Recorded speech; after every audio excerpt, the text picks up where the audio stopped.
Hobi redakan gelora nafsu seksual remaja. Ini cara psikologi untuk melencongkan perhatian mereka. Fasa remaja ni tenaga mereka tengah meluap-luap termasuklah keinginan seksual. Kalau dibiar boleh hanyut. Jadi apa kata kita sibukkan mereka sampai tak ada masa nak melayan fikiran yang bukan-bukan. Caranya perkenalkan mereka dengan hobi dunia sebenar yang best yang tak libatkan skrin. Ajak mereka pergi memancing, healing sambil bercucuk tanam atau jadi master chef kat dapur. Mungkin anak anda minat buat craft tangan atau lagi advance, cipta rekaan kejuruteraan guna barang terpakai. Kuncinya buat sama-sama. Tunjukkan minat kita barulah mereka rasa seronok. Bila dah minat, galakkan mereka gali lagi dalam. Kalau nak bagi screen time pun, biar mereka guna untuk cari maklumat pasal hobi tu.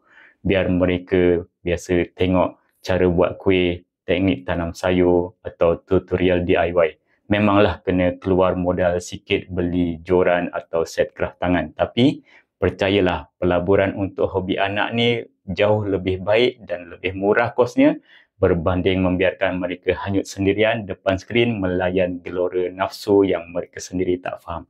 Sibukkan mereka dengan minat, bukan biarkan mereka sunyi melayan perasaan.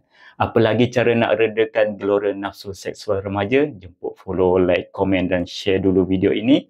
Nanti saya sambung lagi dalam video seterusnya. Sebelum ni pun dah banyak video saya sentuh pasal ni. Jemput tonton semuanya dan kongsikan kepada yang lain untuk ingatan semua.